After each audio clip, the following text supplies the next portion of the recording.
Welcome, everyone. We're a little bit late, but I think we can hopefully be on time for this symposium. And welcome, everyone. And we have guests flying in from Europe and from Japan and from other parts of the States. So we're happy that you are here. And so I want to say a few words about why I decided to have this symposium.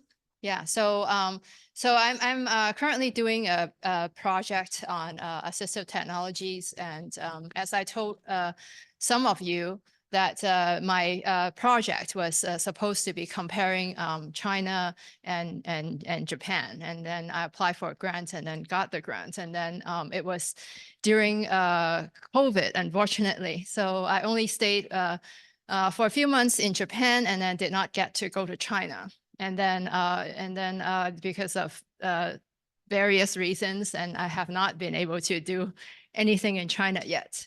So that left me, in Japan, which is not what I was trained in. Like I am a Chinese historian by training. So this is sort of like everything is new to me. So I may be, maybe one of the oldest person in the room, but then I am actually the most junior in this field. So I am using this opportunity to learn from all of you.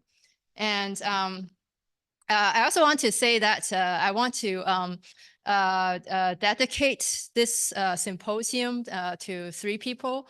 One is my mom, who passed away last November because she had dementia, and then she was in a wheelchair for more than 10 years. So she was the one who got me interested in assistive technologies and as a solution for the elderly and people with disabilities. So I want to dedicate this to her. And secondly, I want to dedicate this symposium to Professor Tateiwa Shinya, who passed away last year. And he was the founder of the Institute of Ars Vivendi at Little University. So he accepted me as a researcher there, and I was able to meet with him and work with him briefly. And he is a very important figure in disability studies in Japan. And the third person I want to dedicate this symposium to is Mark Bookman, and he was a rising disability scholar, and unfortunately, a year after he got his PhD at UPenn, he passed away. So, and his book should be coming out on the history of disability in Japan. So, I just want to mention these three individuals as a dedication to them. And I think, I am. And originally I was going to plan this conference with Mark, and unfortunately he passed away, and then I wasn't able to do that. So, but I think his spirit is here, like helping me. Yeah. So and I want to thank all the students, assistants who are here today helping this conference.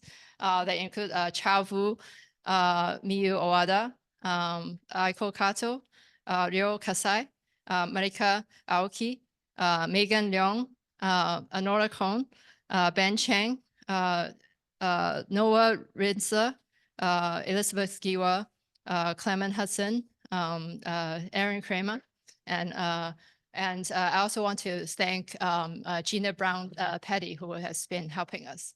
And I also want to thank our sponsors. So the biggest sponsor for this symposium is the Abe Foundation. So it's sponsored by the Abe Collaborative Grant. I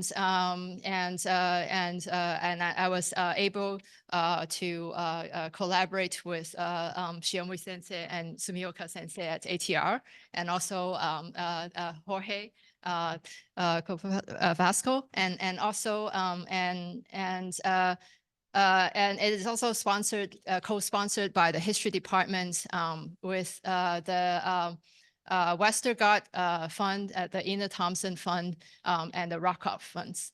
So, one more thing I want to mention about the format of this conference.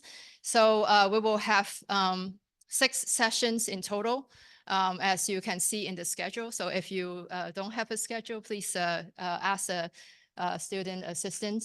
So the student assistant should have a staff tag. So if you have any questions, please go to them. And very important, the bathroom should be on the sides of the either side. So I think the male bathroom should be that side, and then the female bathroom on this side. Reverse. Okay, female on this side and male on this side. Okay. So we will have presentations for 15 to 20 minutes, and followed by Q&A. And then there will be a half an hour break after the first session. So today we'll have 2 sessions, and tomorrow we'll have I think 4 sessions. Yeah. So without further ado, I will hand it to the chair of this panel. Brilliant. Thanks so much, Angelina, for all of your work in putting this symposium together, and also to the student assistants for helping to support the event. I'm really looking forward to all of our discussions and the talks that are going to happen. My name's James Wright. I'm a visiting lecturer in the Digital Environments Research Institute at Queen Mary University, London. I'm also actually my real kind of day job is as a program specialist at UNESCO in the ethics of AI team within the social and human sciences sector.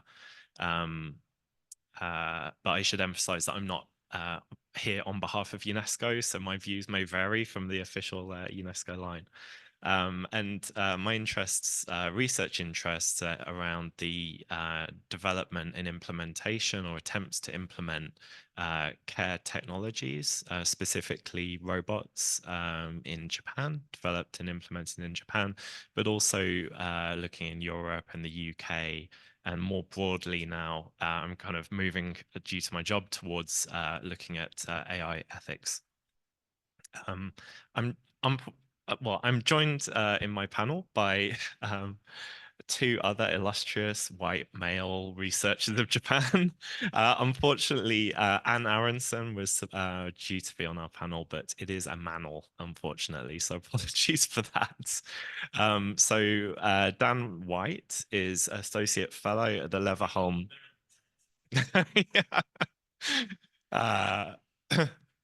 Associate Fellow at the Leverhulme Centre for the Future of Intelligence at the University of Cambridge, and also working as a grant writer for, and I'm going to mispronounce, Kokura Kalihi Valley, which is a community health centre in Hawaii.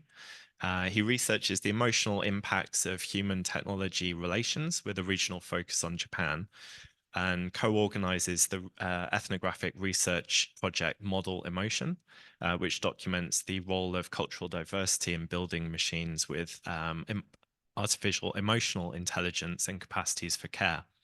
And he's also the author of the excellent monograph, Administering Affect, Pop Culture, Japan, and the Politics of Anxiety, which I highly recommend. Callain Sait is visiting Associate Professor of Anthropology in the Society, Culture and Media Department at International Christian University in Tokyo. His research interests in technologies are diverse, and he's interested in both the philosophical and practical underpinnings of care work, especially for disabled people. And his PhD research focused on the ways that technology interact with grounded conceptualizations and enactments of good care in long-term elder care institutions in Japan. Please, if I've got any details wrong, then feel free to add. Okay, good. So I think because Anne's not on, unfortunately not able to be here, originally the plan was to kind of have, I think, 15 minutes presentation and 15 minutes Q&A. I think maybe we can be a little bit more flexible on the presentation time, if that's okay, Angelina. Maybe we can have specific questions for individual speakers after they finish their presentation. And then if there's time, we'll have a bit more of a general discussion at the end. So without more ado, I should also introduce the subject of the panel, which is do robots really care? I think we're going to be taking quite different approaches to that question. And we'll start with Dan's talk, which is titled Technically Well, Designing Companion Robots for Emotional Comfort. So, Dan, please.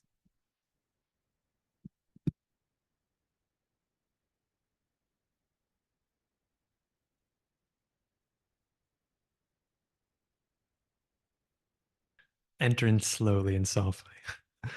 Thank you, James, for that kind introduction. Thank you, Angelina, and her intrepid team of student volunteers. You guys have been great so far. Thank you very much. It's been a very, very warm welcome. So I want to start by saying as James kind of alluded to, I do wear sort of two hats these days, one as an anthropologist, one as a sort of active grant writer for a community health center. I should say this community health center in Kalihi, Hawaii is a neighborhood that serves 98% Asian, Pacific Islander, and Native Hawaiian communities, almost none of which are interested in having robots as part of their healthcare for a number of reasons. So I want to put that out there to sort of contextualize what's coming next, which is very robot heavy. So for the past 10 years or so, I've been very interested in looking at how research organizations in Japan have been investing heavily in what's called human-centered artificial intelligence. And they've been doing this to balance the benefits of economic development with the technological costs to well-being, or shiawase is often called in Japanese.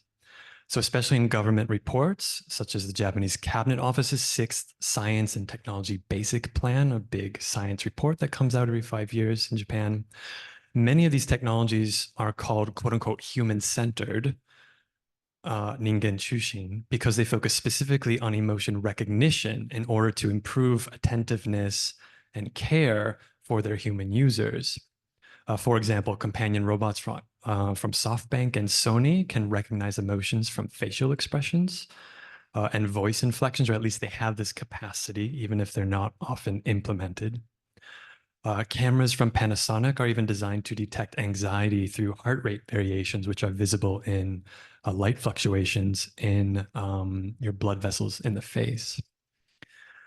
However, these technological advances raise a question of concern, I think, to both technology users and social scientists like many of us gathered here today, which is that if emerging emotion-focused AI technologies are, again, quote unquote, human-centered, what kinds of human emotion do they envision through their technological platforms of mediation? What does it mean to take an emotion and translate that into a machine? What becomes of that emotion? What does it make us think about emotion? This question dovetails with another one more sort of squarely in line with our discussion today about healthcare services, and talks about the broader relationship between technologies and wellness in Japan. And that question asks, are people most well when they are technically well? Or in other words, are people in fact most well when they are in the measurements and mediations of emerging digital approaches to health technically well? Because your Apple Watch tells you you're well, are you well? That's the simple version of that question. So I want to take up this question by examining the application of one mass market robot, Lovout. I'm kind of interested, actually, in some distinction from many of the other presenters, less in the care industry in particular, and more in the mass market of companion robots and how that intersects with care services. This is the robot Lovout made by GrooveX that I'm going to speak about today. marketed as an everyday companion for consumers. One of the many applications of GrooveX's that GrooveX's team of engineers and designers had imagined for Lovat, though, is its ability to facilitate social emotional learning among children, which is the group I'm going to talk about today. Not so much the elderly, but actually children with disabilities. Some of them with developmental disabilities in particular. So based on interviews with GrooveX staff, Lovat engineers, and consultants, as well as with developmental psychologists. Today, I'm going to try to map out this kind of contested field of opinions on how emerging robots with so-called artificial emotional intelligence can or cannot cultivate social emotional learning skills among children.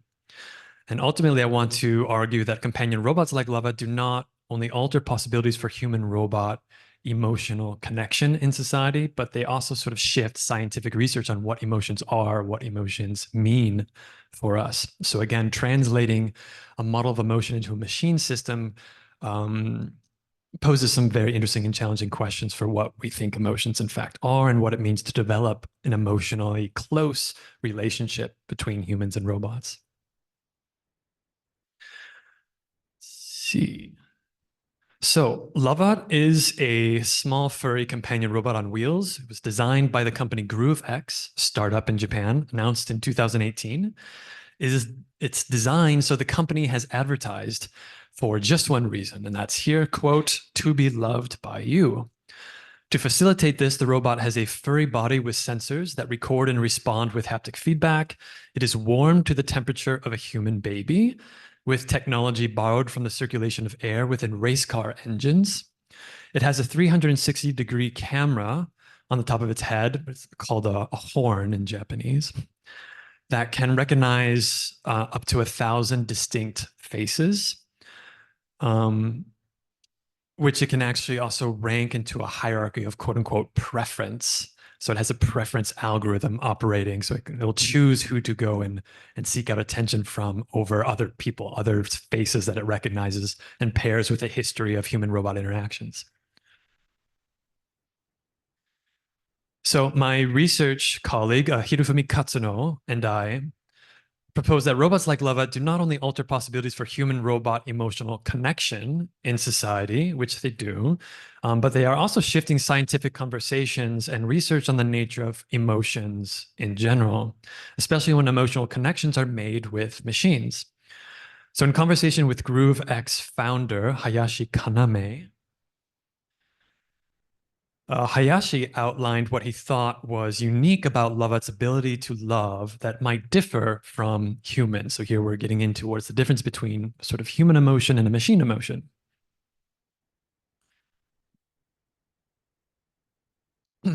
So he summarized this possibility as peace of mind and stability, or anshin ante.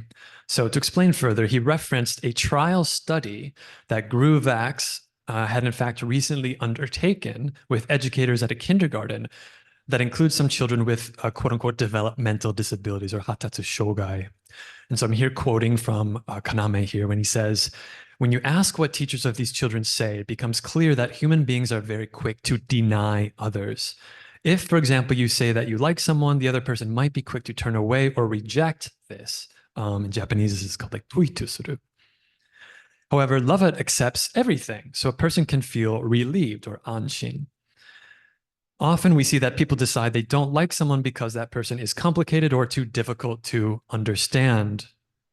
But what Lovat shows is that what is important is a sense of security in regard to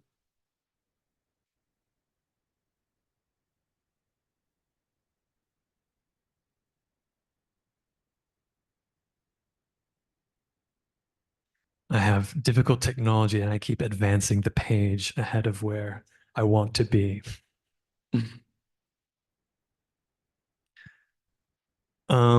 So Lovett shows that what is important is a sense of security in regard to how the other will accept us. So Hayashi begins his comments here about children with developmental disabilities, but then seems to generalize to people at large, noting Lovett's capacity for total acceptance. Hayashi proposed this point of distinction as one possible benefit of robots over humans. He suggested that this kind of acceptance, critical to providing a sense of security, anshinkan, where love could grow, might be similar to or even better than that of a cat or a dog, which robots are often compared to in Japan. So for the creators of Lovat or Raboto, the ability for a robot to love is a kind of stimulating idea that they are eager to test out in the marketplace. For robotics researchers, this is a proposition worth testing scientifically. So for example, Sato Masahiro, shown in this slide, second from your right, is a professor at Digital Hollywood University in Tokyo, and he's leading a laboratory that evaluates leading-edge digital technology for education and innovation, or EdTech. Sato has shown interest in Lovat and teamed up with members of GrooveX to consider Lovat's applicability as a tool for social emotional learning, or shakai seito jodo no gakushu. Together, they have proposed that Lovat might be used in 4 principal dimensions of SEL, social emotional learning. So these here, starting in the top left. So for example, 1, to bring out children's power to imagine the feelings of others, to have children care for others, 3, to provide opportunities to show concern for others, and then 4, to stimulate children's curiosity. So combined with Lovat's ability to provide a sense of security, the team hypothesizes that Lovat might be uniquely positioned to help certain children cultivate the emotional skills needed to engage with society where human and non-human educators, such as in animal therapy, for example, cannot. So robots can do things that other humans, other animals cannot, proposing that there's sort of a different kind of emotional comfort that robots provide. Sato's research interests were stimulated by the innovation of Lovat's design. When first learning about Lovat, Sato was most interested in GrooveX's plan to base Lovat on a pet rather than on a human companion, as with Pepper, the humanoid robot produced by SoftBank Robotics. So as Sato explained in an interview, we think we're good? Okay, jumping back in. So essentially, Lovat is this robot that has haptic sensors built throughout its body, so it can sense when it is being touched, when it is being petted. So it's a little bit different from a lot of other robots who are interacting by reading people's voice, reading people's facial expressions, or just through dialogue. And so this is what's really exciting for Sato as a researcher. And I'm really interested here in what kind of research paradigms he's imagining between the children and the robot as a data collection tool here, an emotional data collection tool. So for him, Sato admitted that the data collection capacities of Lovat are limited at this moment, for sure, but this did not keep him from speculating on Lovat's promise for future research on the physical dimensions of development, as he put it. So he said there, I'm quoting him again, he said, there are things that humans feel physically and emotionally, right? So Lovat has sensors in its body. These sensors can collect a variety of data, right? So while looking at this kind of data, I want to see what kind of impact Lovat will have. And I want to do an experiment now that can trace how children change by interacting. I'm moving off the quote here. So end quote with, I want to do an experiment now that can trace how children change. Presumably what he's alluding to is children interacting with a robot which is collecting recordings of human-child interactions via primarily touching events with the robot. So for Sato, Lovat is not only a novel creature that can potentially exceed the capacities of pets in drawing close to humans emotionally, or yoriso in Japanese, as well as in drawing out humans' emotional capacities, but it is also a research platform, or platomu. So he used this word platform, which is another word that the anthropologist Jennifer Robertson cites a lot in her work on robotics. So the robot can operate as a platform, in his words, that can demonstrate a robot's potential for facilitating social emotional development. In this regard, the models of emotion that are built into Lovat's technological platforms are then inspiring new models of emotion research in the affective psychological and social sciences. And this is kind of what my colleague and my team and I are trying to trace. Other social and developmental psychologists, however, have quite a bit of doubt over the potential of Lovat to really cultivate children's social emotional skills. So we conducted a couple of workshops with GrooveX staff and some developmental psychologists, invited them all together, asked them some questions, and recorded some sort of hesitations from the psychologist, let's say. So the psychologist Unia, for example, she drew on current research on the benefits of care and compassion and questioned whether a robot could facilitate these feelings as well as humans. So Nia first noted the clear benefits of compassion in psychological research. So she noted that helping others improves mood and self-esteem, that compassionate acts increase a sense of meaning in life, that spending money on others rather than on oneself promotes happiness, and that loving kindness meditation increases well-being. One problem with compassion, however, is that its benefits to emotional well-being and growth can be easily undermined, essentially by the ego's appropriation of generosity for its own sake, for self-image.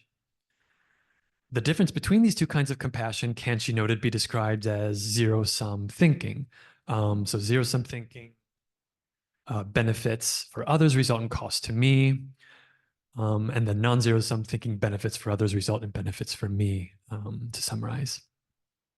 So for Nia, at the heart of the question of Lovat's capacity for facilitating compassion is the premise in this psychological research that compassion requires one to adapt and respond to others' needs and presumably other humans' needs, but perhaps not. It requires people to move out of their comfort zones, that's for sure, in order to grow. Thus, the question for this psychologist remains whether Lovat challenges or alternatively is just catering to children's comfort level. Another psychologist joining us that day, Yayoi Watanabe, also raised concerns centered on these two main questions here. One, is the companionship with the robot generalizable to one with real people? And two, are the social and moral relationships children will form with robots generally positive or negative? So challenging research on the universality of emotional expression and development found in a lot of work by the American psychologist Paul Ekman, whose model of the emotions is actually that which is incorporated into a lot of these robots in Japan with emotional AI. Watanabe noted that the importance of children adapting their emotional language to their social environments is really paramount. So children who show more developed vocabulary to express their feelings, emotional literacy, seem to show better self-regulation, better self-competence, the ability to discern mixed emotions, and social emotional development in general. While there are many tools that educators can implement to help children develop emotional literacy, many of these involve documenting and charting feelings through images, words, and diagrams. So it involves a lot of active work that the children do on their own. These tools help children map out, conceptually work through their own emotions, and are highly context and cultural dependent. For a robot like Lovat that does not, or at least not yet, speak a human language, Lovat makes sort of chirping noises but doesn't speak a human language, and is a novel entity. Lovat is really kind of based as much on fiction and fantasy as it is on the idea of a pet or another human-human relationship. Given that, it's unclear if such a robot can really help children navigate the social complexity of interacting with other humans. Moreover, given that children require learning how to deal with negative emotions as well as positive ones, Watanabe wonders if a robot like Lovat can or should even model these more dynamic situations. So perhaps robots, well, this is the question for her, should robots present sort of difficult situations as well? So winding down here, in these workshops, we heard questions raised by Nia and Watanabe that were echoed across of our fieldwork sites. Lots of concerns, not just pure excitement in Japan over human-robot relationships, lots of concerns, lots of worries, lots of fears.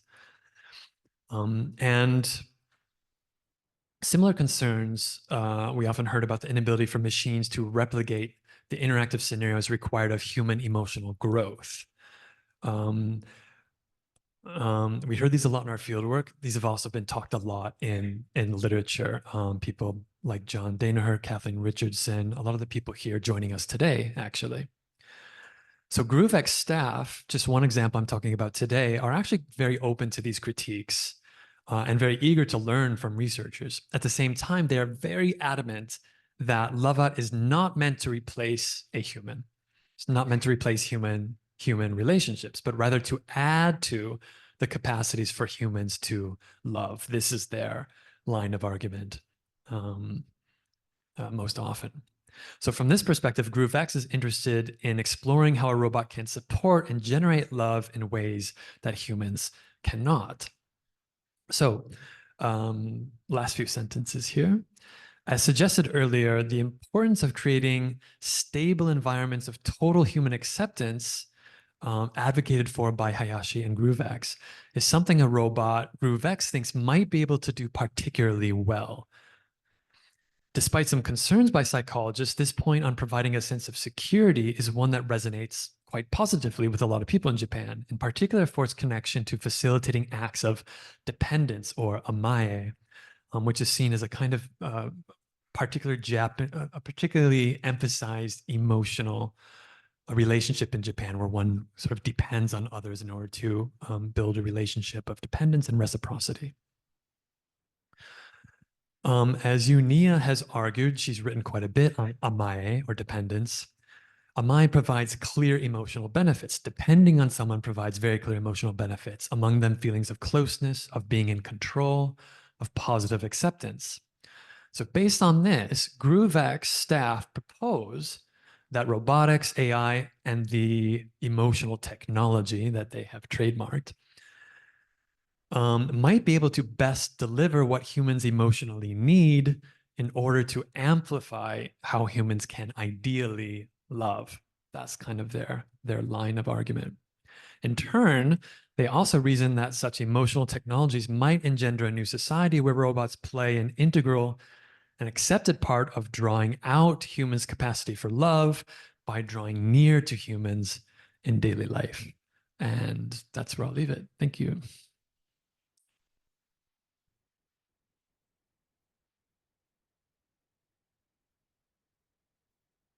That's great. Thanks a lot. Do you want to, should we see, are there any questions for Dan at this point? Please.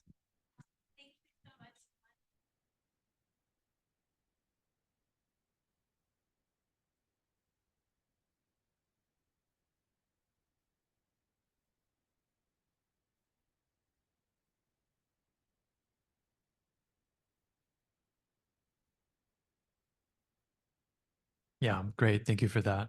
So that points to this entire cultural context and historical context of Japan, which I didn't provide you much with here. For many of the engineers of Lovatt, they are imagining Lovatt first and foremost not as a device for children with disabilities, but for a variety of people, actually. So a lot of the robots that have come out in Japan have been targeted for a specific audience. So Aibo, for example, was originally thought of maybe for 30-year-old male technophiles, right? And then they found out that, oh, well, women in their 50s and 60s love to take Aibo home and put clothes on Aibo, right? And it caused all sorts of mechanical problems. So GrooveX staff have learned a lot over the last several years of iterations with different robots. And they think Lovatt can be for a lot of different people at once. Even though they'll present scenarios in some of their PR material, for example, the idea of a middle-aged father buying this for his elderly mother so that she can have someone to talk to at all times, right? And he can see how she is interacting with the robot because he can see on his smartphone a diary of their haptic interactions, right? So that's one clear example of how they're imagining human-robot interactions might take place. But importantly, they're also leaving room for flexibility and openness. And I think this might lead into what James is going to talk about next, this importance of having some flexibility and some unknown elements in the human technology relationship so that they can discover how people actually want to interact with Lovot in ways that the designers have not imagined yet. So that's very important for them. And they have an adaptable software system where they can constantly update and give Lovot new skills, quote unquote, or new tricks to constantly keep people on their toes, keep them engaged, keep them surprised, which Japanese engineers have found is incredibly important for breaking what's called the 3-month wall in Japan, the sankagetsu no kabe, where many people find people love robots at first, and then after 3 months, just like a new toy, they put it in the corner of the room and don't play with it anymore.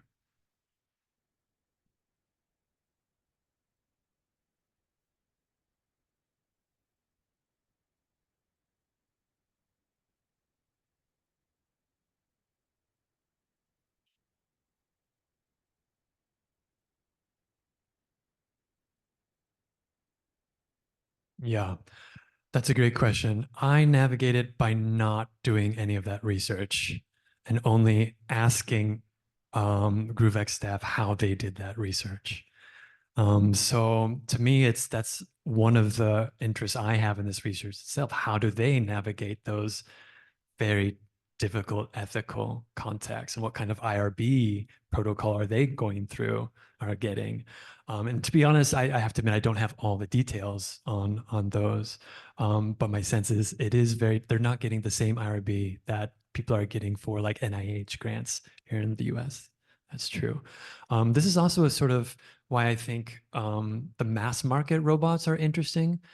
And this is something that's easy to ignore when we look at robots in sort of scientific experiments, that these mass market produced robots are also in a kind of experimental space. That is, the mass market is another experimental space. And in some ways, you could argue it's a way where you can get around certain IRB protocol, right? I mean, presumably there could be plenty of children in Japan with developmental disabilities simply playing with Lova at home or smart toys at home that aren't going through the same IRB as their team is at the kindergarten, right? So there's lots of these ethical questions to follow up on. So I don't have a good answer for you, but I definitely recognize the importance of that question, and thank you for it.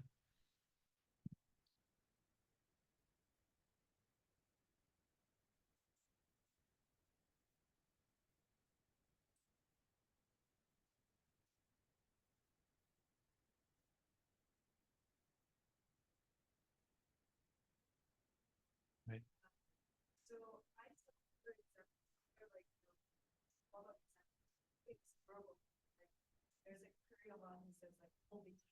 Yeah. So in this case, is there any kind of language mediation considered, or is it like totally the context that has?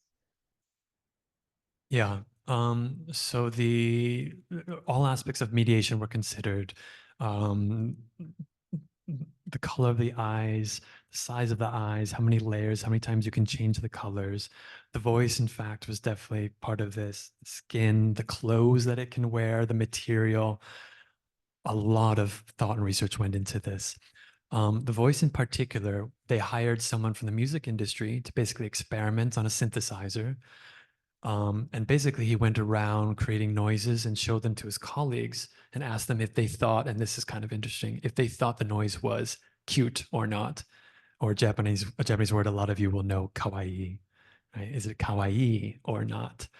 And so the idea here is definitely pointing to Amae. I think you're right.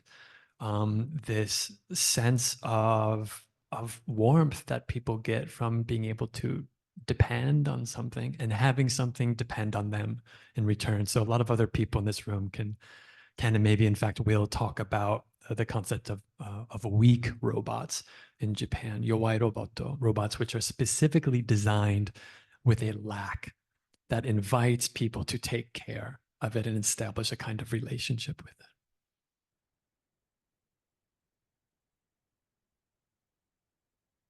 Okay, thanks a lot, Dan. I think there'll still be time, hopefully, for a few questions at the end. Okay. Okay, so my talk's called Exploring the Concepts of Leeway, or Yoyu, and System Capacity in Socio-technical Assemblages of Care.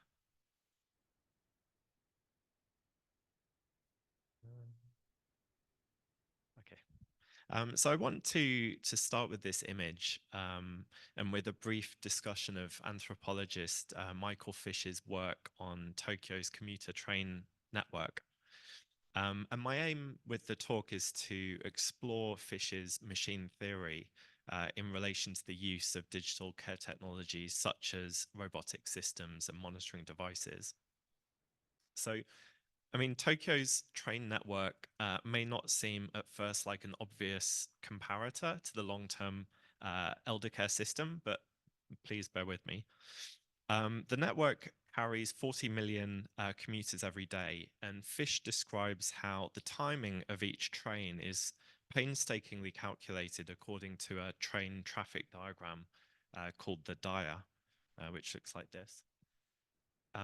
The dia maps out the ideal speed of a particular train route, including dwell times in stations to allow commuters to board, the level of acceleration out of the station, and application of the brakes to enable the train doors to stop in just the right place so that commuters can, who are lined up carefully on the platform, can enter the train carriages smoothly. And Fish describes how a tightly scheduled dia is necessary because the actual ridership on the network, as many of you will well know, far exceeds the stated capacity of the train carriages. So during rush hour, carriages can reach 230% of their originally intended capacity. But Fish also identifies this really interesting seeming contradiction. So he notes that the actual operation of the network can't, in fact, be entirely rationalized and run like clockwork, as this idealized form of the dia suggests. In fact, if this were actually to happen, the system wouldn't be able to run so far beyond its capacity. Instead, he argues that, quote, operation beyond capacity is realized through carefully managed divergence from the scripted order, not adherence to absolute punctuality.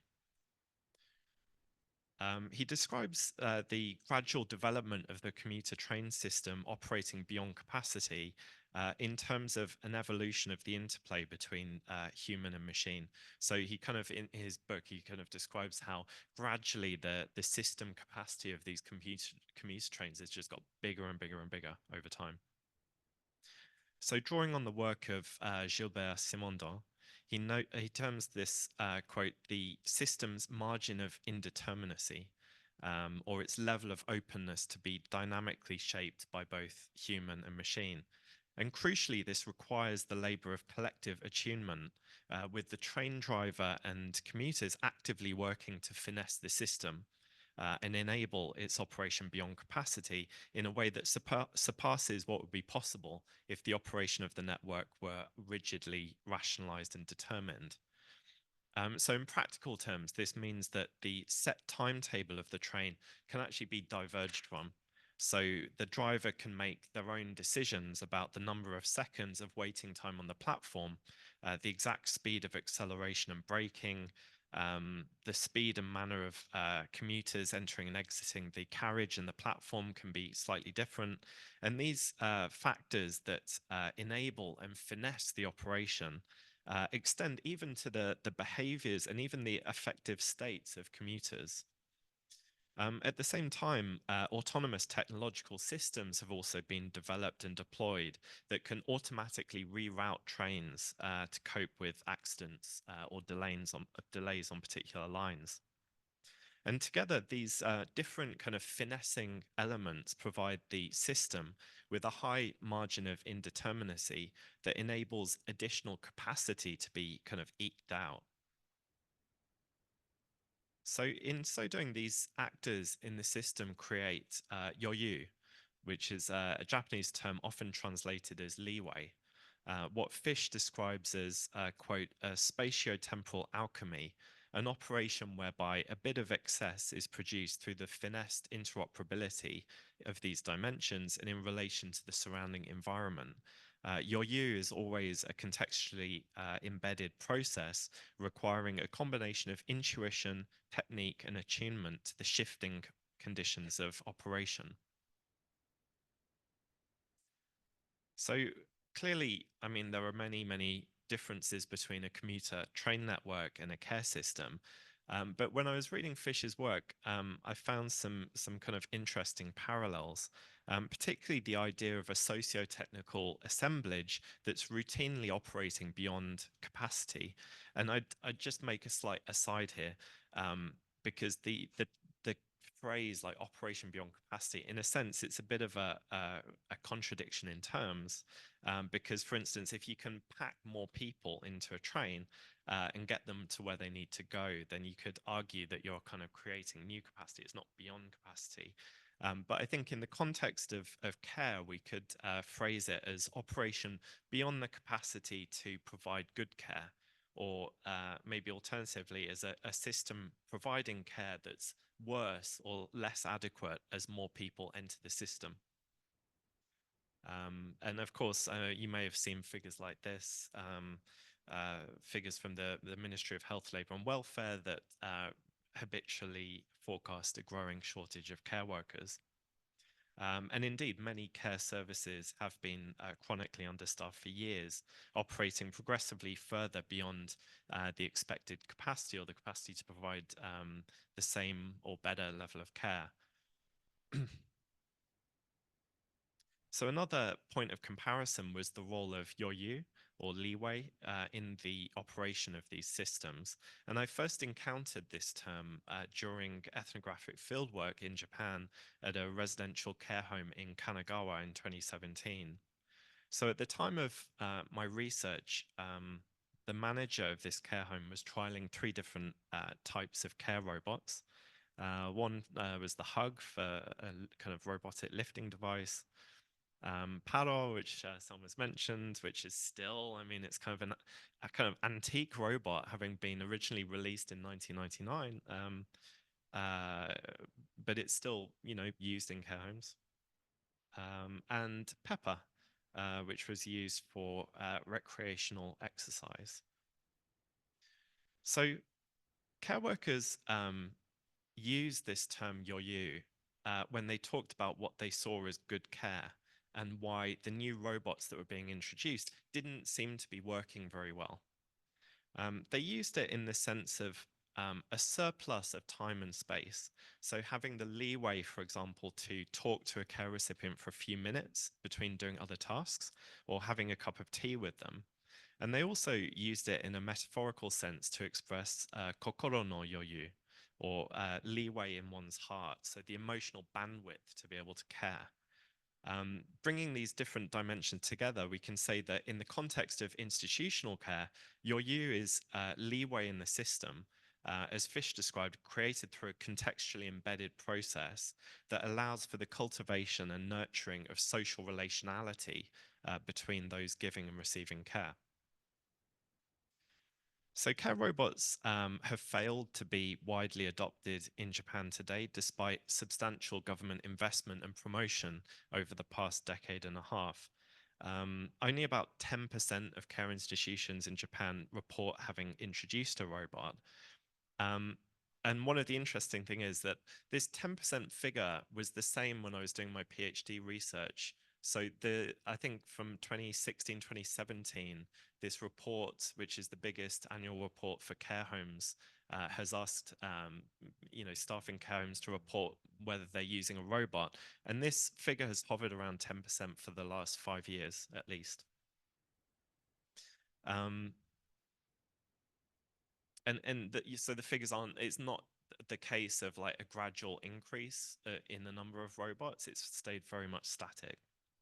And I argue that a key reason for this is that these devices were promoted with the explicit intention of increasing system capacity through rationalization and replacing the need for human caregivers. But the irony is that rather than actually saving labor, they require more labor to operate.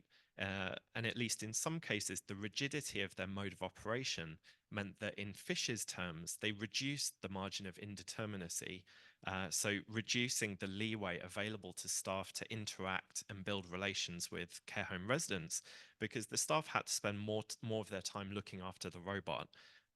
In the words of my colleague, Kate Hamblin, becoming kind of robot babysitters. So this has me thinking about the increasingly sophisticated digital technologies being developed and integrated into socio-technical systems of care, including robotic systems for providing social interaction, games and exercises, and also gathering data about that individual.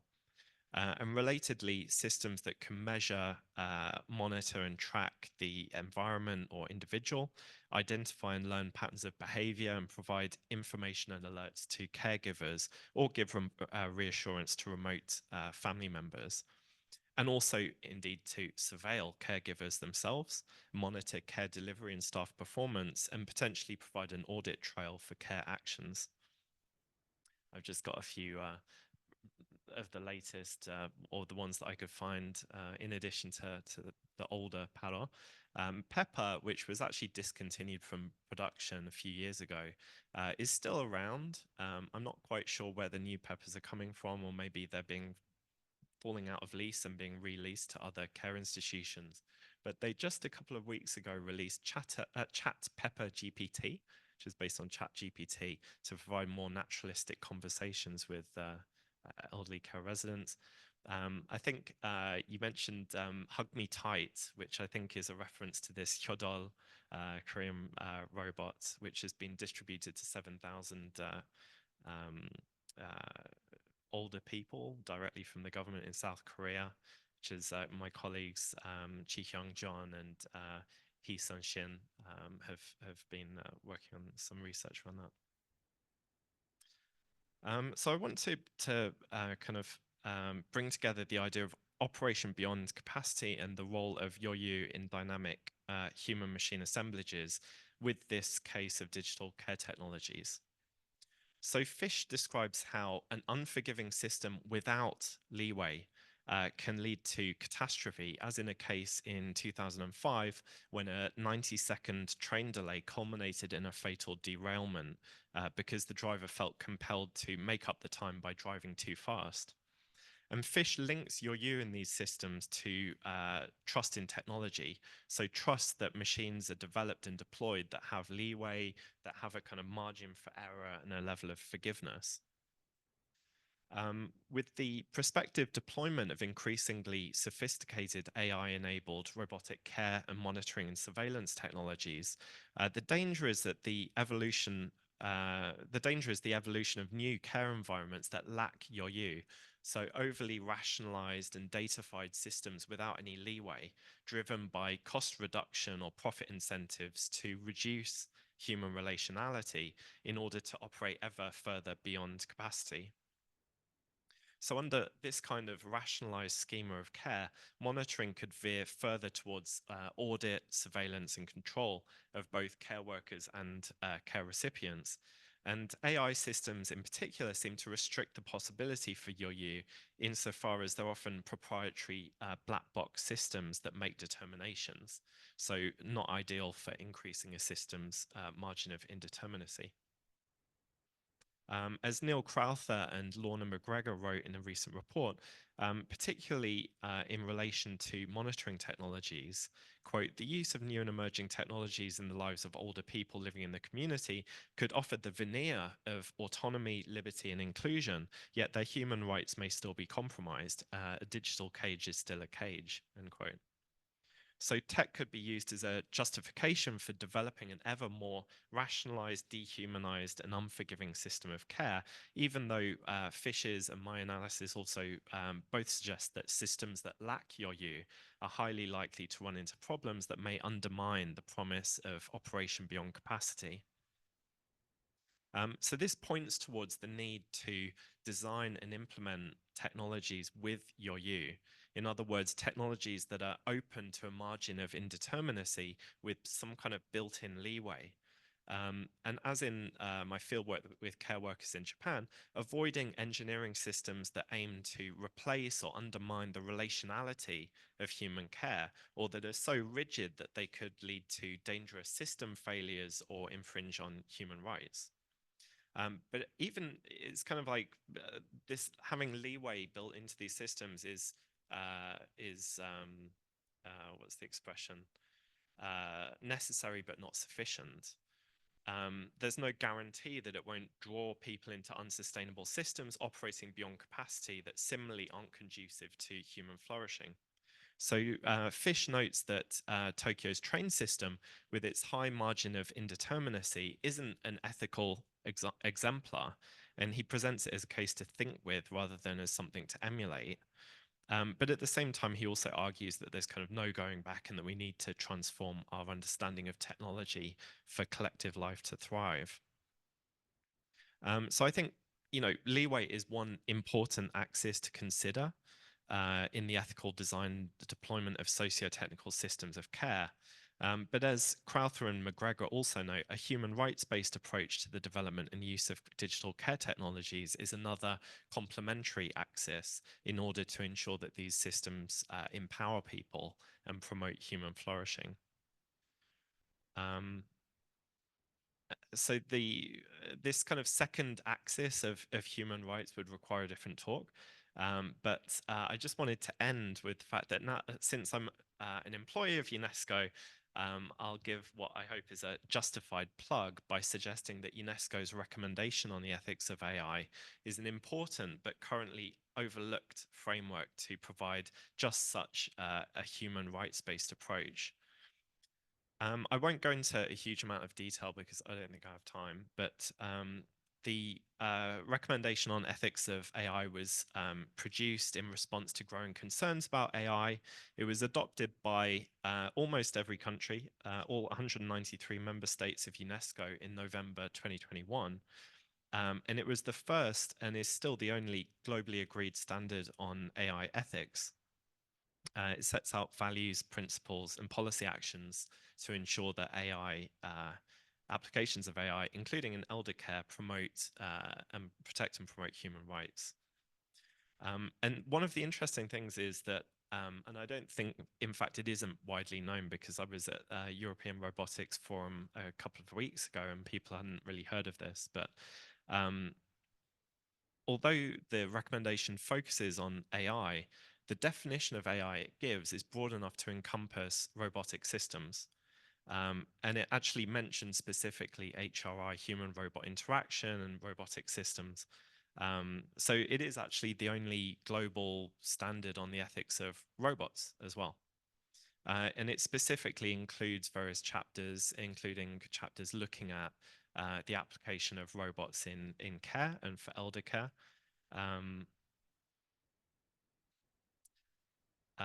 And one of the tools that we've developed at UNESCO to try and help implement this recommendation is the ethical impact assessment, which is designed to identify risks and concerns and also benefits of AI systems. And we're currently in the process of trying to develop an ethical impact assessment, not just for AI systems, but also for robotic systems. So I'd encourage anyone interested to check out the original recommendation document and also the ethical impact assessment. So I'll leave it there. Many thanks for listening and welcome any questions. Thanks. Or we can move on.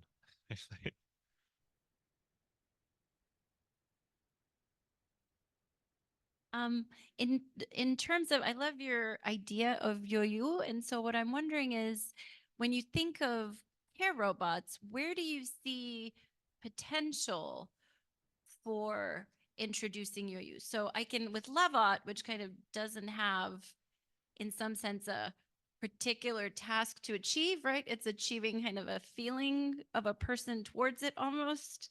You can see that because it's kind of inherent in the interaction, it's in the goal, but like in the goal of, achieving care, does that mean that mostly care robots are for things like those emotional things that are kind of open-ended anyway?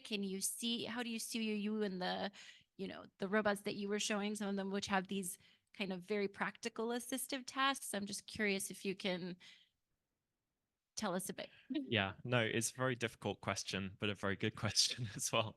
I think there's a number of thoughts. I think one thing is that it's not necessarily, not necessarily in the device itself, but in the wider framing of how it's used. I guess it also comes back to how these technologies are being developed.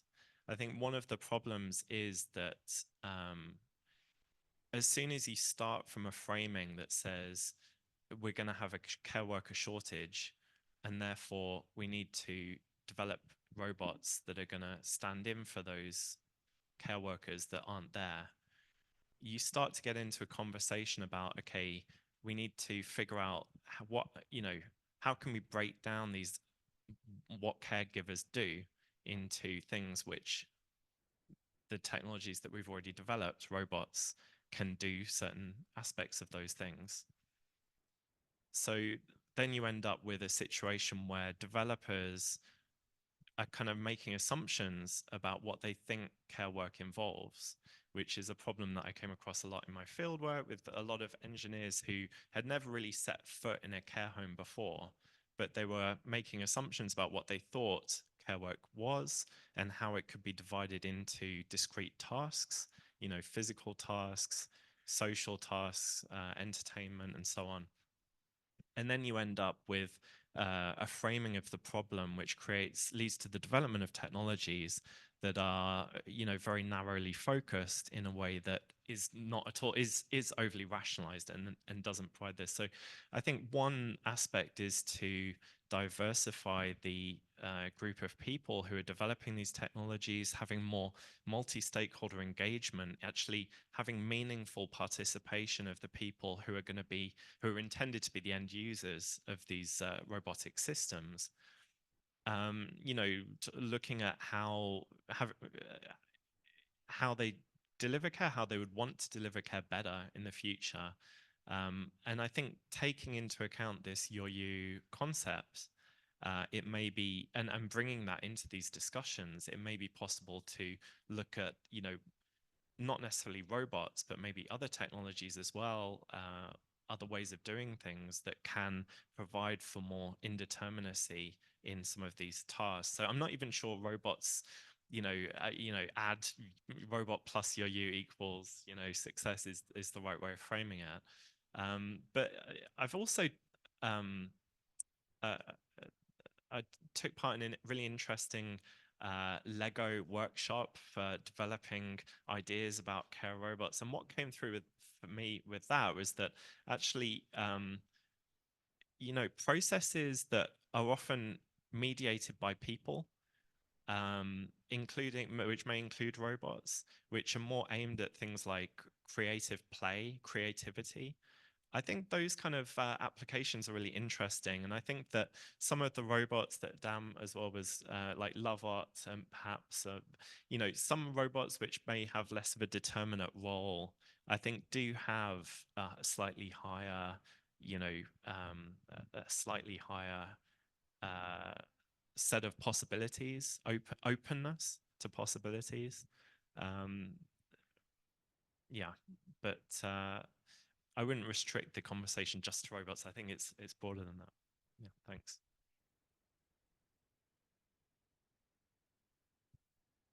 So you talked a lot about care workers, but I'm wondering if this is something that can be extended to help with the shortage of gerontologists. I'm not sure about the UK, but in the US, there's such a shortage that we're not even able to replace the number of gerontologists retiring every year with the number coming out of medical school.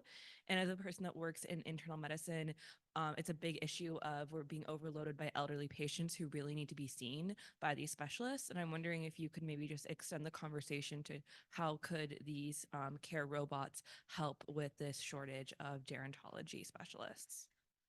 Yeah, thanks. I mean, in my case, in my research, one of the main findings was that you can't replace, and that's the problem. When you frame the problem as trying to replace, in my case, care workers, but maybe gerontologists as well, it's it leads to the development of these robots that are trying to fill in and actually replace the need for care workers. In the field work that I did, that wasn't successful because the robots required a lot more people to mediate them, move them around, like explain like this is the robot, this is Pepper, it's going to be doing X, like booting up Pepper, dealing with it when it didn't boot up properly, figuring out the Wi-Fi network, moving it around. So all of these little tasks that aren't really taken into account by roboticists that are, testing the systems. They're just like, well, it's just stuff that people do, and then the robot works. But those tasks kind of added up because the care home was already really overloaded with stuff that the care workers were already overloaded, so they didn't want to be dealing with these robots. And so, I argued that it kind of creates more tasks. The robots require more tasks. It kind of reconfigures people's jobs, but the jobs that they're doing are slightly different. So less time, less relational time, less time talking to people, more time figuring out what's wrong with the robot, moving the robot around. So it actually required more labor. So it made the problem worse, right? So I can't really speak to the case that you've said specifically.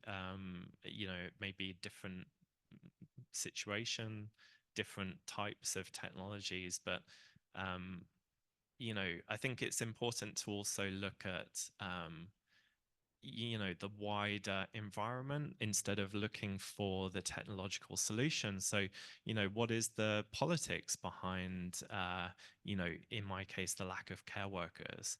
Like, why is there suddenly this mysterious shortage of care worker? Like, is it there's not enough young people, too many old people, or is it that actually the political priority is not to fund care, and actually the political priority is to defund care and make the problem worse? And therefore perhaps we should be looking for like not technological solutions but actually political economic solutions.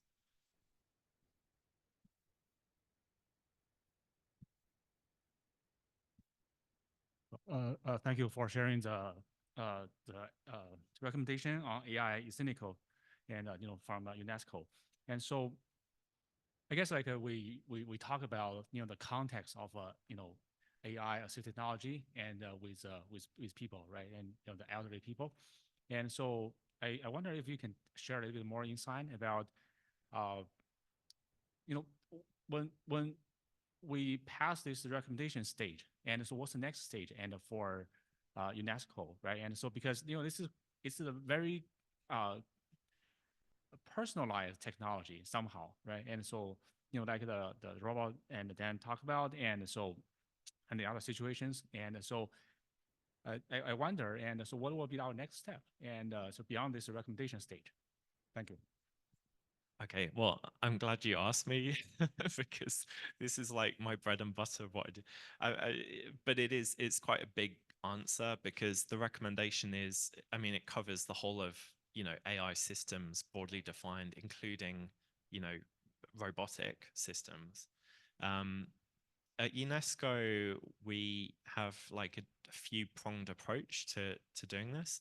So we developed something called a readiness assessment methodology, which is a readiness kind of tool that helps member states assess their level of readiness to implement the recommendation. It's a very long questionnaire. We're currently working with more than 50 countries around the world to complete this questionnaire, and it kind of involves gathering data from governments, publicly available data, also multi-stakeholder national public consultations to understand what are the public priorities and concerns about AI and the way it's governed. And that kind of culminates with a set of recommendations for individual governments to update their national AI strategy, and to provide guidance on laws, institutions, and capacity building efforts to actually ensure that they can implement AI ethically and equitably in a way that benefits all of their citizens. At a more micro level, we're trying to develop this, or we have already published this ethical impact assessment tool. Initially, it's aimed at government procurement, so that if a public sector agency wants to procure an AI system, they can kind of go through all of the different, again, it's kind of questions and say, this AI system isn't in conflict with the protection and promotion of human rights, human dignity, ecosystem flourishing, inclusion and diversity, and so on. And therefore, we can purchase this AI system knowing that we've done kind of due diligence to ensure that it's aligned again with the recommendation. So initially it's aimed at government procurement of AI systems, but we're now thinking of developing an ethical impact assessment for robotic systems. So it doesn't have to be used by government procurement. It could be used by private companies to figure out, like, is their system also aligned with the UNESCO recommendation? So we're kind of in the process of helping member states to implement at the kind of governmental level. The UNESCO recommendation isn't binding by international law, but it is something that member states are required to report back on regularly to say what progress they've made at implementing it.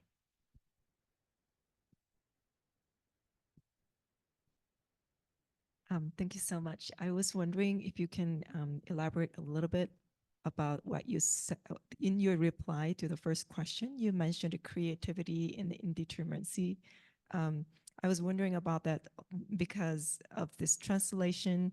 I was intrigued by this like word leeway, which could be translated into one is like a room or a yoyu, but the other translation could be yochi, which is more of a possibility for different interpretation, possibility for different negotiations. So yochi, something looks failure, but there is a yochi to interpret it as success or a different outcome. So is there any kind of, like a room would be like, just like padding or capacity to have more time or space, but yochi, like the leeway, different possibilities of interpretations. So was wondering if there's anything about that for the care work or the outcome of the care work, something that looks like a limitation or failure, but that could be looked different ways. Just, I'm not sure if I'm saying. Yeah. That's interesting. I haven't really thought about that. So it'd be interesting. Maybe we can discuss after, because I don't want to take up. I'm also the chair, so I have to make sure that Callain gets enough time. But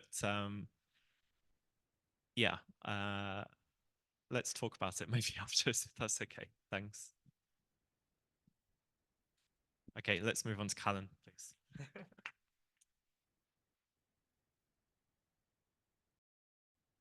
All right, kia ora koutou. Good afternoon, everybody. Thank you all for being here. And again, thank you to Angelina and sort of the broader Pomona community for inviting us here for this symposium. What I want to talk about today, and in the interest of time, this will be quite brief and possibly a little rushed. I'm still a baby academic. I finished my PhD in 2022. And so today I'm just going to be talking about parts of my PhD, parts of my research that didn't quite make the cut. And I'll be talking about them in a slightly less academic format, partially because I'm still very jet lagged. And I apologize if my voice kind of gives out halfway through, but I'll keep going anyway. So what I'm going to be talking about today is my research into the use of technologies in eldercare in Japan, similar to what James has spoke about.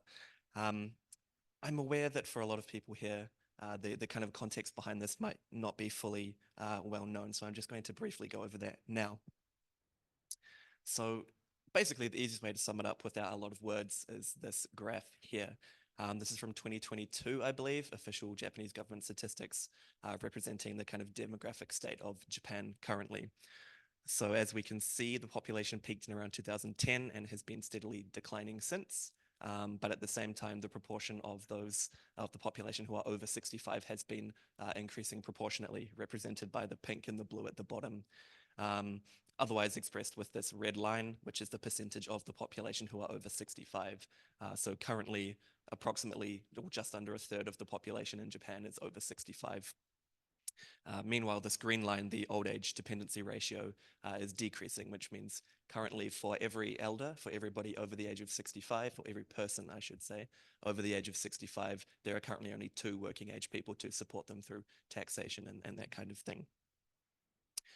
This is often discussed in terms of the kind of practical and economic complications that it causes for the Japanese state and the society, but it is also talked about in social terms, which I'll just quickly touch on here. So in economic terms, these are fairly straightforward, and I'm not going to go into too much detail here, but essentially productivity is lower. There are less working bodies in the country who are working in productive employment. This leads to lower tax revenue. One of the possible solutions to this that has been used and is still being discussed further is an increase in consumption tax, which went from 8% to 10% after years of stalling by the government, was increased to 10% in 2019. And this is important mainly because Japan has a universal eldercare system.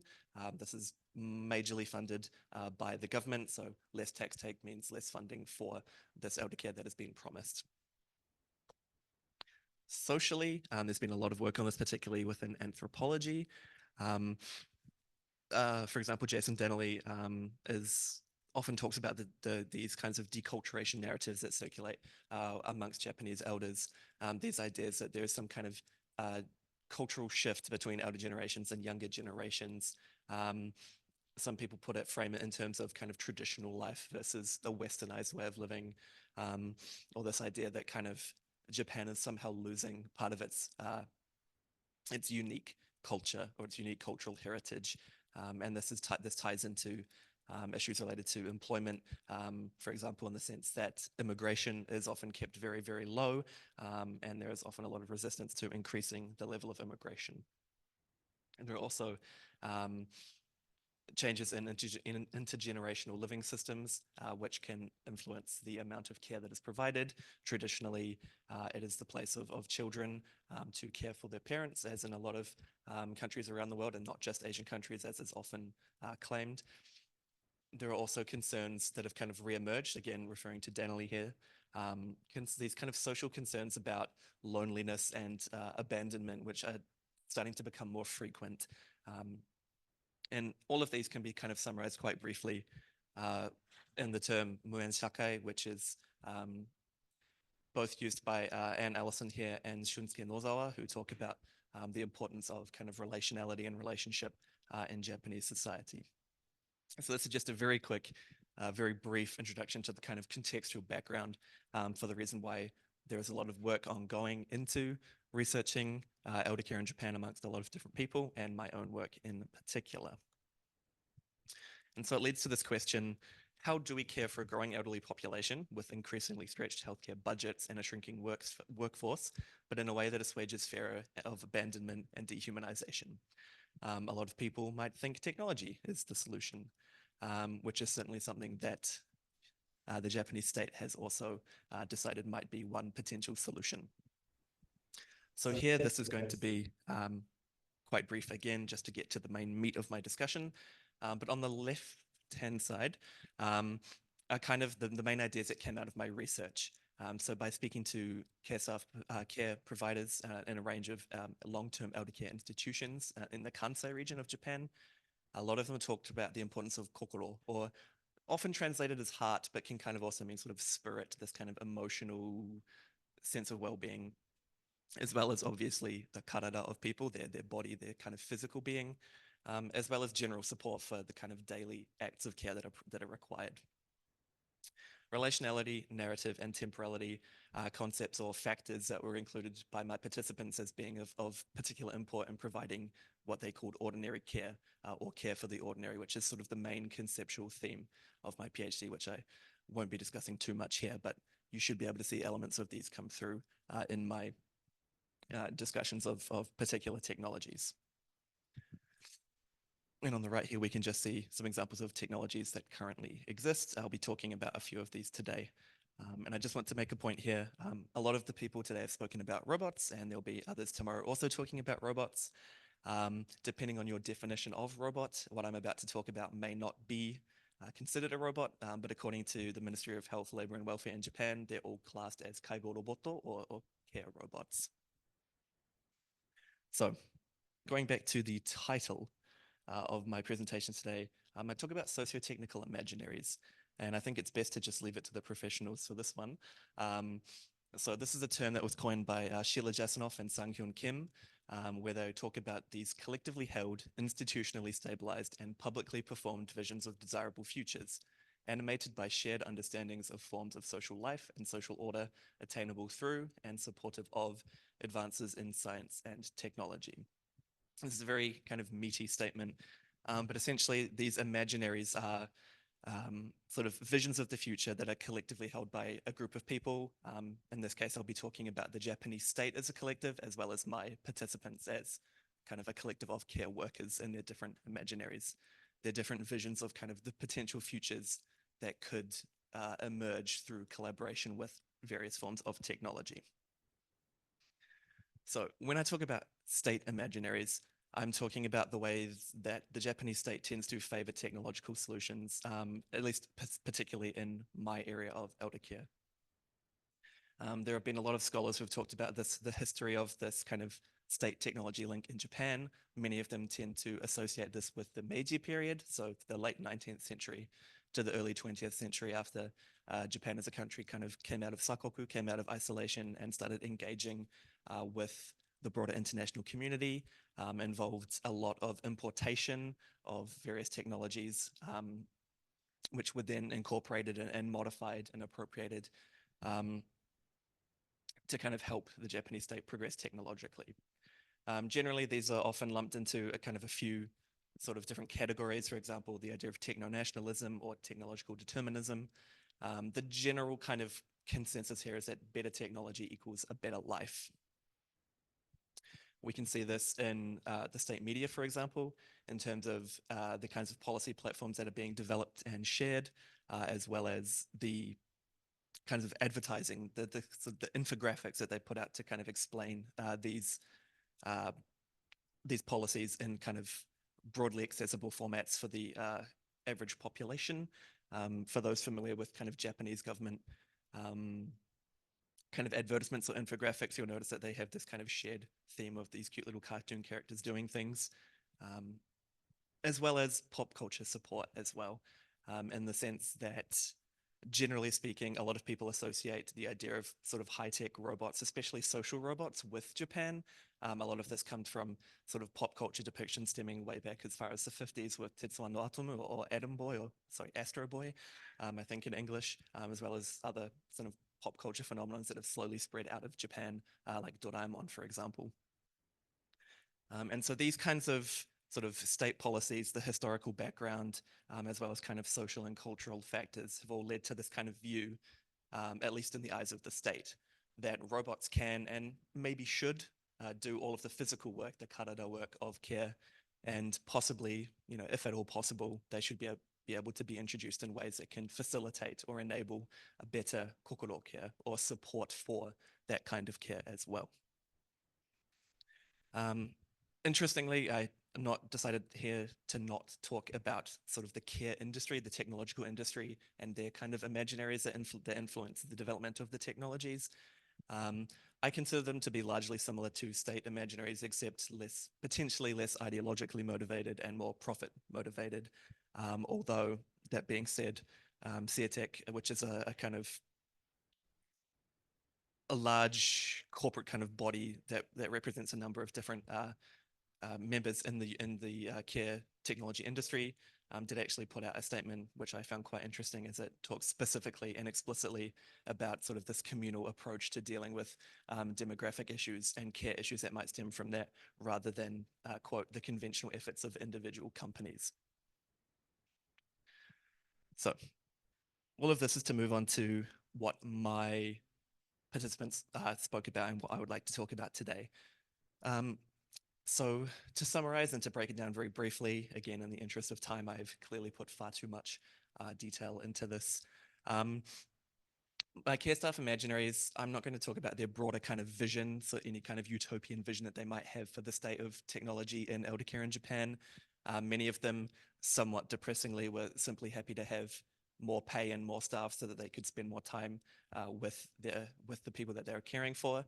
They didn't really have any kind of grand imagination or dreams about the role of technology in providing that. So these are just some kind of very quick bullet points of the kind of practical factors that they made clear when dealing with or talking about various care technologies. Most of these are fairly self-explanatory, but I will point out a couple of terms I've used here. So the main one is that for essentially all of the staff I spoke to, there were a few outliers, and I'm not trying to paint them all as kind of one cohesive unit, but generally most of them considered that direct technological involvement should be minimal. Care is ideally ningen tai ningen, or human to human, alternatively translated as human versus human, but I don't think that's what they meant. And the technology should only be used to extend or support human to human care. Just to kind of clarify, kokoro care here again is that kind of heart care, spiritual, emotional care. Karada care is bodily care. And then finally, one thing that they were very happy to talk about in terms of the use of technology was that mendokusai, or kind of bothersome, annoying, irritating jobs can be relegated entirely to technology. So these are the kind of essential background tasks of care that are crucial to ensuring that care can be provided, but don't involve direct interaction with humans. So this is the kind of basic things like laundry, cleaning dishes, sweeping the floors, mopping the floors. All of that stuff they found to be kind of not necessarily needless, but a distraction from the real work of care, which is spending time with the elderly under their care. Just as a note, this image is from the Japanese government again.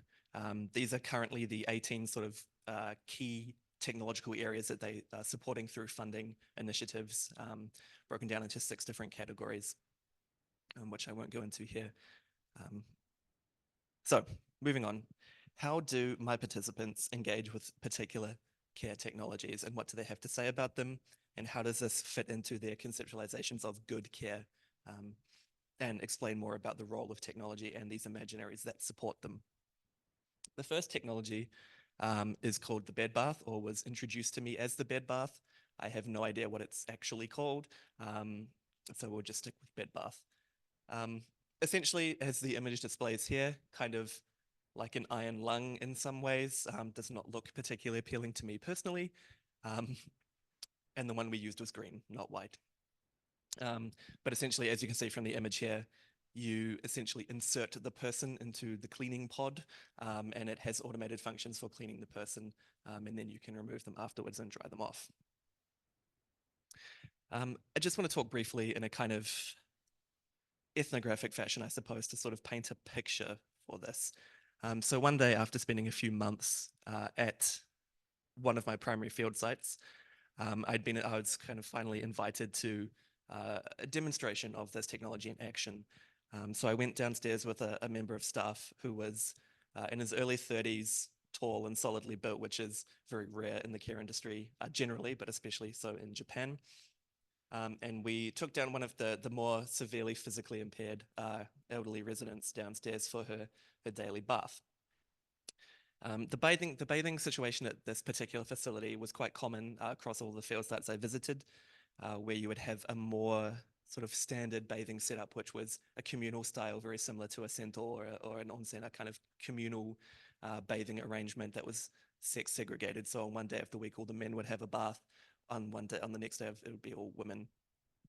Then there would be a separate room that had the kind of specific assistive bathing technology, such as the bed bath. And so we wheeled this resident down into the room, and I noticed that the bath was already running. There was just water cycling through the machine, kind of spilling onto the floor. The staff member, gently transferred this woman from her wheelchair and onto a waterproof bed on the side of the room, directly under quite a large heat lamp to keep her warm while we prepared. Immediately, I sort of asked him, "Why is the bath running? Has somebody left it on? Is it normally like this?" And he explained to me that it takes such a long time to actually get to the correct temperature that they just leave it running. So they'll schedule a certain time of day, so let's say, for example, 4 hours in the morning, where they try to get through everybody who needs to use this technology all at once.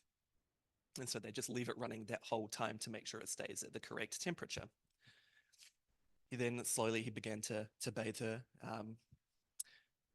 stripped her down, moved her onto a separate bed, essentially a stretcher made of padded netting to facilitate quick draining of water.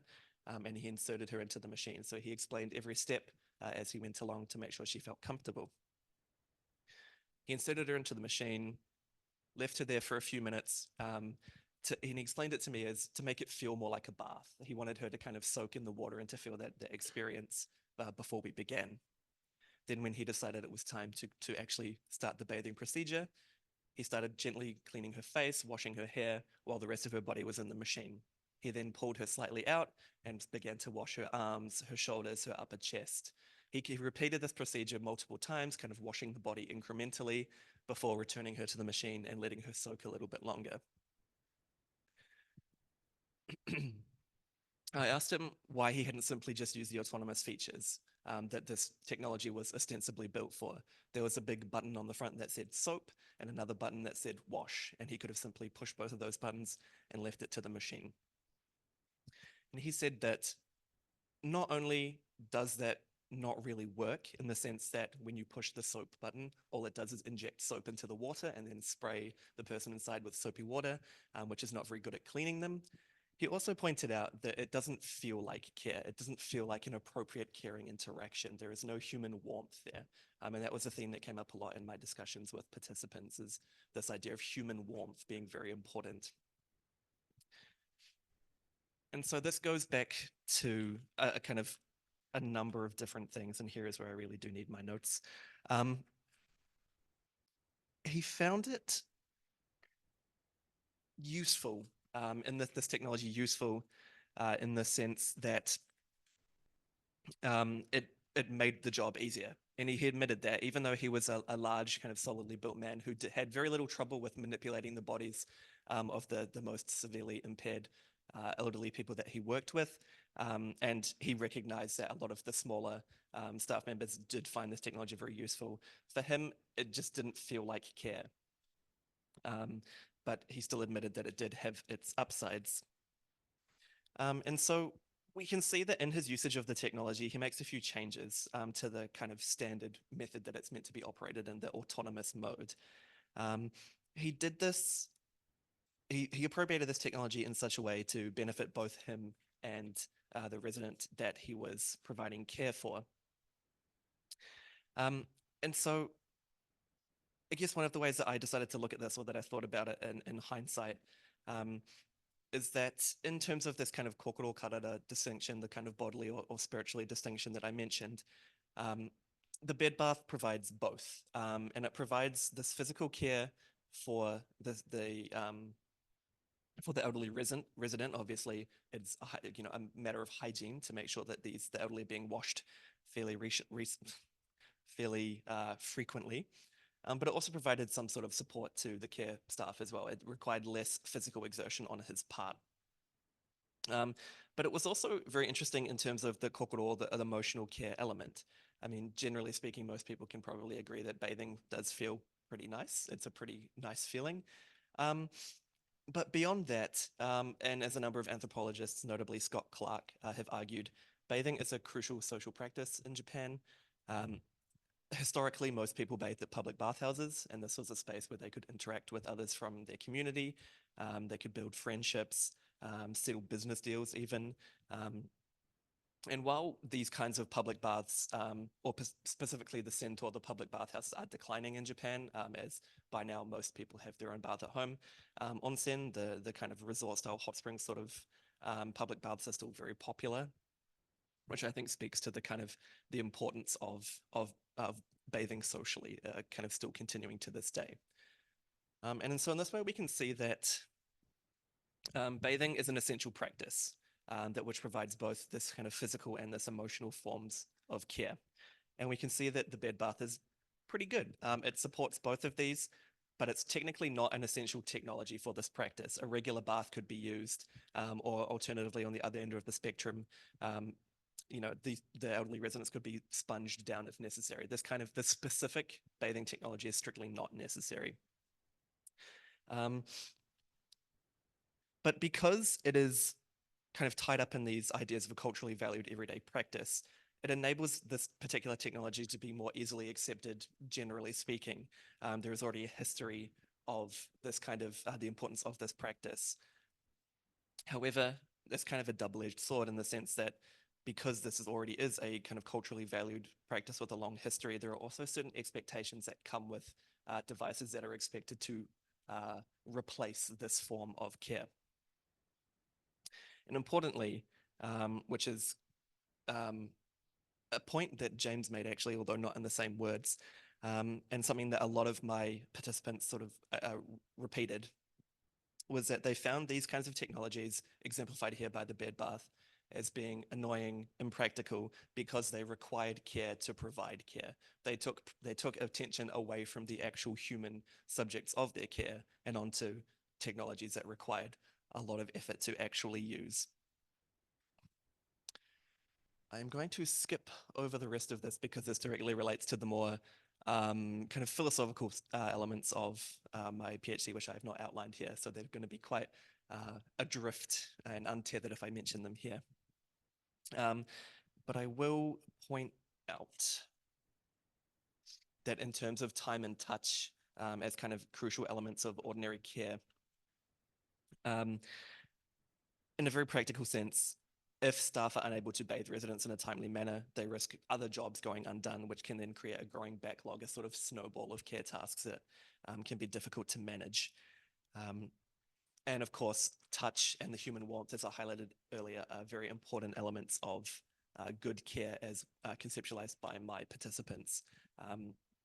Not only in a kind of emotional sense of this human warmth and human-to-human contact, but also in particularly with this bathing technology, this idea of skinship, which comes up a lot in kind of bathing discourse and the ways that parents bathe with their children and kind of generate those kind of close contact, that close emotional contact. And so from this technology alone, although it has been quite a rushed discussion, it should be becoming clear that these state and industry imaginaries about the role of technology in care have shaped the development of a range of technologies that do not always accurately reflect or attend to the wishes of care staff and those that they care for. The following is going to flip that on its head. It's a discussion of a surprisingly effective care technology, despite not being designed for such a purpose at all. So, apologies in advance to the Japanese speakers in the room. I am not going to refer to this as karaoke. In the interest of cross-cultural communication, it will be pronounced karaoke, as much as it might hurt to hear. So, most of the facilities that I worked at, in fact, all of them were incorporating these kinds of advanced technologies similar to the bed bath to kind of varying extents. Some were using technology similar to the hug, which James mentioned. Some were using mechanical hoists.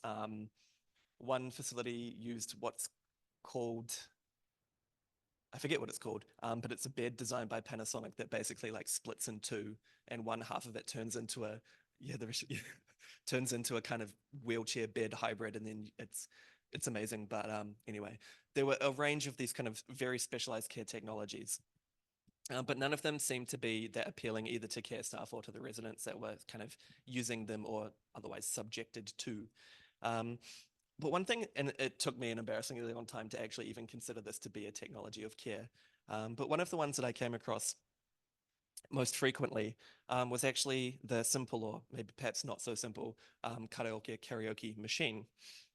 And I was first kind of drawn to this at a daycare facility. So I guess for context, most of the research that I conducted was at long-term residential care facilities where it's essentially 24/7 care. I also did some fieldwork in day service centers where, you know, the elderly are usually picked up from their homes and show up at the center at about 8:30, 9 a.m. And then they spend the day there doing activities and spending time and socializing with others in their community. And then they're returned home at around 3:30 p.m. And at one particular facility, every day at 3 p.m., after they'd finished whatever afternoon activity had been planned, they would roll out the karaoke machine. And so I think most people are familiar with how this works, but I still want to share a few kind of short anecdotes to sort of exemplify what I mean by the kind of the the ways that this technology can provide care. So every afternoon at around 3 p.m., as I mentioned, after the afternoon activity had been completed, staff and residents would work together to tidy up whatever had been used, whether it was a kind of fake sports festival that they'd done, or whether it was just simply some kind of coloring activity. They would clean everything away, and the staff would roll out the standalone machine, similar to one pictured here. And this was, for many residents, or most, I would actually say most residents, this was the highlight of the day. So staff would connect this machine to the projector. It had built-in speakers, so no need for any kind of existing audio system. And they would just begin almost straight away. They would start with a few Taisou routines, which are kind of simple exercises. Think of like dynamic stretching, just something to get the residents moving and to get them warmed up, get the blood pumping. And then staff would just simply hand over microphones to residents and let them choose whichever song they wanted to listen to and to sing along to. One woman who had been quiet and reserved most of the day gave me quite a fright when she loudly joined in halfway through Ringo no Uta, or Apple song, you know, kind of halfway through. The whole day she'd been very quiet, essentially non-verbal, not responding to other staff members or other residents. And just suddenly out of nowhere, just started singing as loud as she could. And interesting to note for those who aren't super familiar, Ringo no Uta, or Apple song, is a song that was released at the end of 1945. So not only is it quite old by today's standards, it's also has a particular kind of historical component to it. That same song managed to get the men at the back of the room involved. So for this, on this particular day, all of the men or every day, all of the men tended to sit in their own little group at the back of the room, chatting to each other and reading the newspaper, not really getting involved with kind of communal life. During this time, these men were suddenly engaged, chatting to each other, not necessarily singing along, but at least becoming more animated with the kind of the atmosphere that this had created. Finally, a few songs later, one woman excitedly started talking to her neighbor, saying, "I remember this song, I remember this song." And they started chatting about, you know, what memories they associated with this song, when it came out, how old they were, what they were doing at the time, where they lived. This kind of welling up of kind of historical memories, this kind of period of reminiscence kind of emerged through involving with a simple machine like this.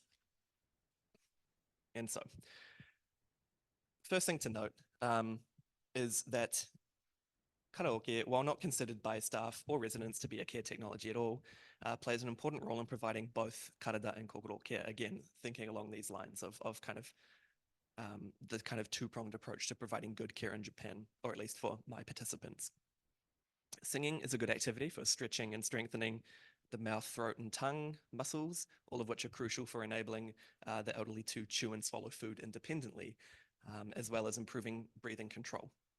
One staff member also suggested, others disagreed, but one staff member suggested that reading and recalling these lyrics, as well as multitasking in trying to sing along, read, and keep time all at once, was actually a very, very useful set of skills with particular benefits for those with dementia. Beyond this, karaoke is much more valuable as a vehicle for providing the kind of emotional care through just the sheer enjoyment of it, but also the ways that singing can spur these kinds of emergent conversations and acts of reminiscence. So I'm going to quickly skip ahead because I have gone over time. But I'll just finally finish up by saying that karaoke, at least in its contemporary kind of commercial form that originated in Japan, has grown from historical roots regarding the importance of music in multiple arenas of life, such as relating to the environment, religion, aesthetics, and simple entertainment. Communal singing in general is an important social activity in Japan and has been recognized and utilized as a means of building and deepening interpersonal relationships, as it is ideally, not always, non-competitive and creates a sense of liminality in which regular hierarchical forms of social interaction are weakened. And so while karaoke itself is not an essential practice, nor is this technology itself strictly essential in similar ways to the bed bath, it does provide a convenient way to carry out a culturally valued activity. And as a technology that both facilitates a culturally valued practice and that has a long history, and is easier to incorporate in sites of care, much like an essential technology might be. However, it is not judged by those same necessarily high standards that newer, unknown, untested technologies might be, especially those technologies that are designed to directly interface with the bodies of vulnerable elderly populations. In this way, it is a technology that provides little or no care to operate in a way that neatly maps onto existing understandings of good care. And I think, in the interest of time, I will leave it there. Thank you all.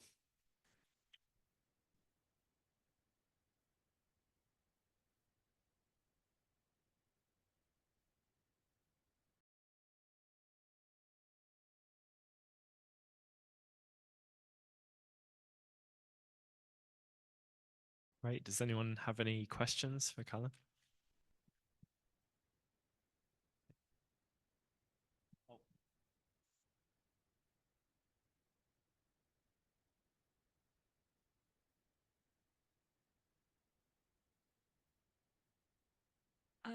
Could be totally off base here because I developed my question off of like where you work and your bio and things like that. So this totally could be out of pocket, but I was interested in how you navigate researching science, being working at a Christian university, and how this influences your ethical decisions, especially when it comes to medical IA. And sorry, this is like a very multifaceted question. And then what are both the benefits and challenges that come when religion and science are intertwined? That is a very good question. Unfortunately, one that I don't think I'm equipped to answer. I conducted this research before I had my current position. I'm also not religious. I'm probably one of the few members of staff at my university that is not Christian. So I'm not really sure I can answer that one. Although I will say this is completely conjecture, kind of purely my own opinion. But from the people I've worked with at my current job, all of whom, as far as I know, are Christian, they're all quite open to kind of pushing what we might consider to be kind of religious boundaries in their research. A number of my colleagues are interested in various LGBT kind of communities and doing research there.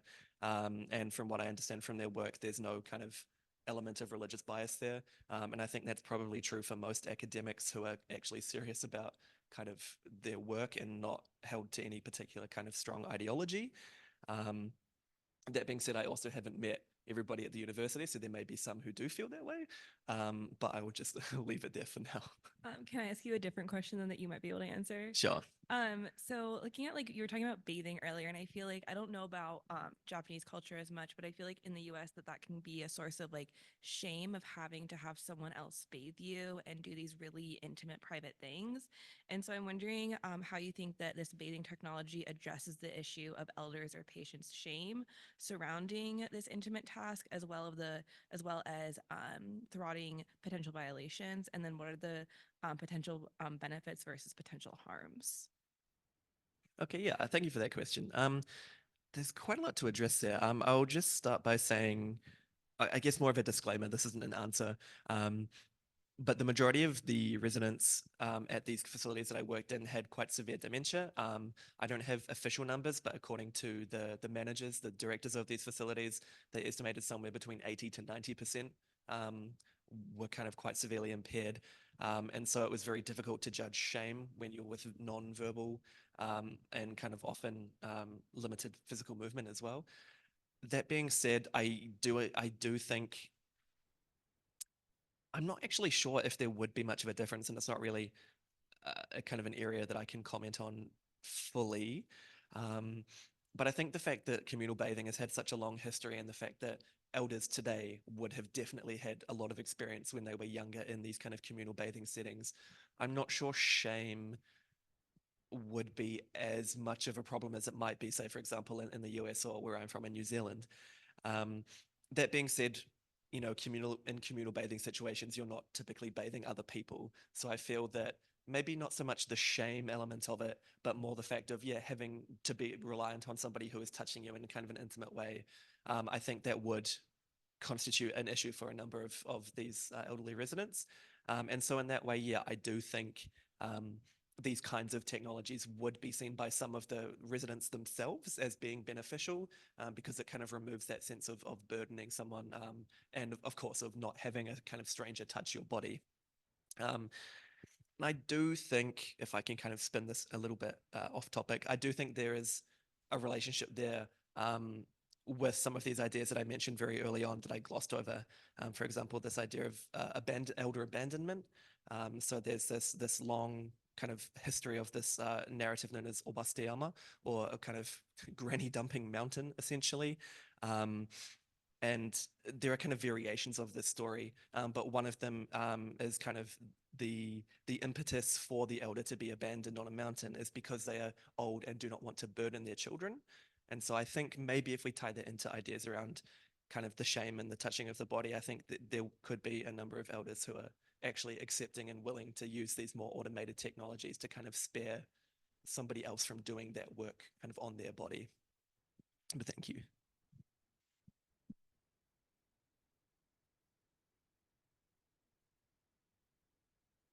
Thank you.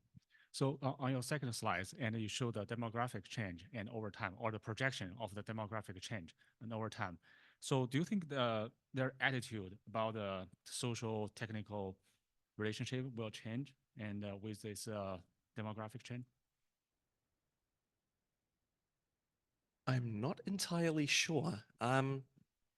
We are definitely seeing more of a reliance on technology, or at least a push towards introducing technology in kind of more spaces of life as a result of this, but I'm not sure if that will change significantly over time.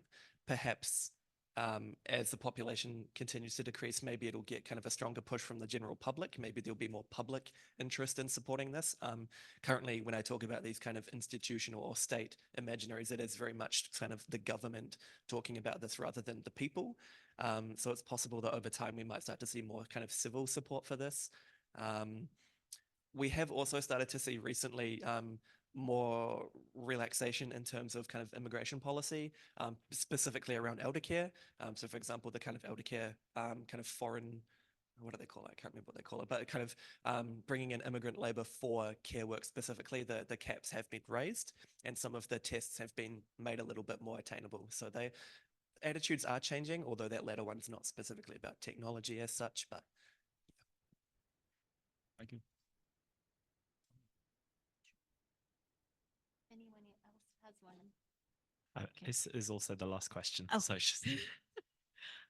So I was just curious about, you mentioned the annoying, the Mendokusai tasks, and that those were okay. And what I was wondering is if the people you were talking to kind of had a way of describing what might be such or not such a task. And I'm thinking of just one example that I've heard, which is these were in Taiwan caregivers, and they were saying, well, it's really annoying that I have to keep bringing water and whatnot to these residents. But at the same time, we don't want a robot to do it because then they'll feel like we don't care about them, because still, even though, and I feel the same way about my children. So I'm wondering if like, how do you draw the line between what's annoying and totally dispensable and then annoying yet still somehow like a care task that a person should do? Thank you. That's a very interesting question, and one that's quite difficult to answer. Generally speaking, the people that raised this idea of kind of mendokusai of work, they were very specific in terms of things like washing the dishes after meals, or mopping the floors, kind of those sorts of jobs that don't involve any kind of interaction with the elderly residents themselves. However, I feel like there might be some kind of definitional slippage, I suppose. Like if, for example, if they were to get in a Roomba or something to clean the floors, maybe they might start thinking other things are now mendokusai, and they might kind of snowball from there. But that's just kind of conjecture. But one thing I didn't have the time to discuss here, which I think might be relevant for this, is that a lot of the tasks that an outsider might consider to be bothersome or annoying are actually important. And so, for example, when I first started working there, obviously kind of no healthcare training whatsoever, a foreigner working in a 24/7 care facility. Initially, my role was fairly limited. And so one of the first tasks they had me doing was replacing all of the towels in the elders' rooms, for, their hand towels. And I initially didn't consider this to be such an important job. I figured it was just kind of menial labor to get me out of the way. But there were a couple of times where I was able to alert staff to someone who had fallen or someone who was in distress. And there was another time where I didn't knock loud enough before walking in and found somebody on the toilet, and got a rather large scolding for that. And so in that sense, it can be quite hard to define what is a bothersome task, because in that instance, something as simple as replacing towels was actually an opportunity to provide care in alternative ways, or at least ways that we might not immediately think of as caring. So I can't really answer that question, but it's an interesting one. Thank you. Okay, I think we'll wrap it up there. So thanks everyone for your questions, comments.